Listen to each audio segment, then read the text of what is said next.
في مديونة العمران كيكبر والضغط على الماء كيزيد نهار على نهار، ولكن هنا كتكتب قصة تحول هادئ بمعنى كبير. في السابق المياه العادمة كانت كتصرف مباشرة في واد الحصار، كتحمل معها التلوث وكتشكل خطر على البيئة وعلى صحة السكان. ولكن اليوم المشهد تبدل بشكل جذري، والسبب محطة متطورة لتصفية المياه العادمة كتسيرها الشركة الجهوية متعددة الخدمات الدار البيضاء السطات. كي داير الاكسبلوطاسيون الاخوان؟ مزيان. لا ماتيريال سسبونسيون ديال الباسان بيولوجيك شحال دايره؟ 809 هاد الصباح هذا. مزيان، تري بيان تري بيان. هاد المحطه هذه كتمكننا حاليا باش نعالجوا ما بين 4500 و 5000 متر مكعب في اليوم والليله من طبيعه الحال في 24 ساعه. المحطة كتستقبل يوميا آلاف الأمتار مكعبة من المياه المستعملة، وكتدوزها عبر مراحل دقيقة. كتبدا بإزالة الشوائب والمواد الصلبة، ومن بعد كتدخل في معالجة بيولوجية متقدمة فين كتقوم كائنات دقيقة بتفكيك الملوثات. هذه المعالجه هذه كتنقسم لثلاثه المراحل الاساسيه. المرحله الاولى هي المعالجه القبليه اللي كنعالجوا فيها التلوث الكبير الحجم اللي هو كبير.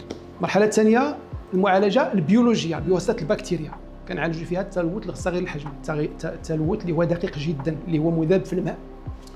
ومن بعد العمليه الثالثه هي الفرز ما بين الاوحال اللي انتجنا في المعالجه البيولوجيه والمياه العادمه المعالجه ذات جوده عاليه. الفرز ما بين هاد جوج مكونات اللي هي الاوحال والمياه العادمه المعالجه كتسمى المعالجه بالغشيه الدقيقه. وهذه الغشيه الدقيقه عندهم واحد لابوروزيتي، يعني الثقوب فاش كيدوز الماء جد دقيقه، 35 10 بيسونس 9 متر، يعني 35 نانومتر، يعني واحد كتكون واحد الفلتراسيون ولا واحد التصفيه دقيقه جدا ومتطوره جدا، كتمكننا باش نحصلوا على مياه عادمه معالجه ذات جودات جد عاليه اللي صالحه لاعاده الاستعمال في السقي ديال المساحات الخضراء.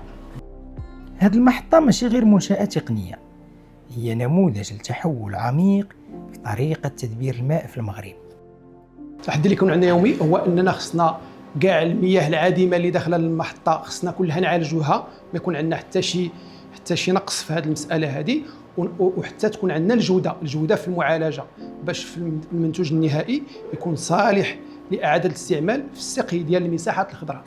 المميز في هذه المحطة هو اعتمادها على تقنيات حديثة اللي كتخلي جودة المياه المنتجة توصل لمستوى عالي كيسمح بإعادة استعمالها خصوصا في سقي المساحات الخضراء.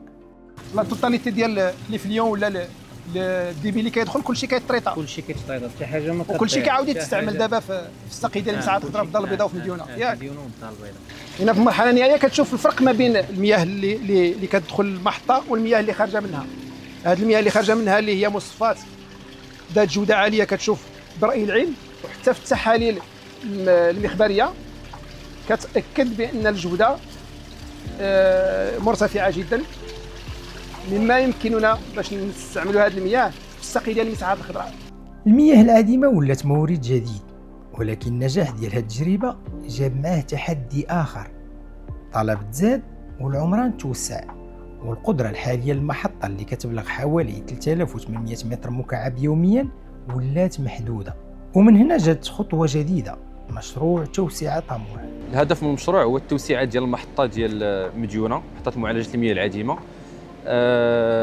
السبب علاش درنا هذه التوسعة هو أنه القدرة ديال المعالجة ديال المحطة تجاوزنا القدرة ديالها اللي كانت 3800 متر كوب بار جور، دونك وصلنا ل 4500. دونك هذا هو الهدف، اننا نديروا التوسعه باش نقدروا نعالجوا اكثر من ديال المياه العادمه. بالتالي الهدف هو ندوبليو القدره ديالها من 3800 متر كوب بار جور ل 7600 متر كوب بار جور. مضاعفة القدرة اليومية ديال المحطة باش توصل ل 7600 متر مكعب رسمته الشركة الجهوية متعددة التخصصات الدار البيضاء السطات، والهدف إنتاج مياه معالجة بجودة عالية قابلة لإعادة الاستعمال على نطاق أوسع، خصوصا في سقي المساحات الخضراء في العاصمة الاقتصادية للمملكة. التقنية اللي تستعملت في هذا المشروع اللي هي حل الماء النشيطة، كتكون من جوج ديال لي باسان، جوج الأحواض، الباسان بيولوجيك يعني كلاريفيكاتور.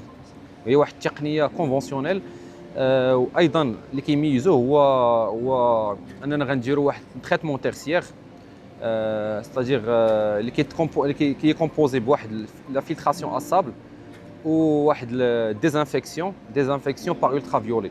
دونك خصني دير تما دي كارت كور في البارتي تما ديال هادوك كاينين بروفيزوار، هذوك بروفيزوار فو فيغ وي. ديفينيتيف. اه بالنسبه للغلاف المالي، الشركه الجهويه متعدده الخدمات الدار البيضاء سطات عبات واحد الغلاف مالي ديال 109 مليون ديال الدرهم باش لانجاز هذا المشروع مده ديال 24 شهر. كيف كتشوفوا راه لا فيل او كامله سالات، الاشغال ديال جيني سيفيل سالاو، الاشغال ديال لي زيكيبمون حتى هما متقدمين. دونك ان شاء الله نحاولوا نساليو قبل الوقت هذا المشروع باش نقدروا ان شاء الله نقدروا نوزعوا هذه المياه هذه العادمه المعالجه لسقي المساحات الخضراء. زمن التغيرات المناخية وندرة المياه ولات هذه المنشآت حل عملي باش نحافظوا على الموارد المائية، ونموذج واضح لكيفاش ممكن نحولوا مشكل لفرصة، كيفاش الماء المستعمل اللي كان كيتعتبر عبء يولي مصدر للحياة.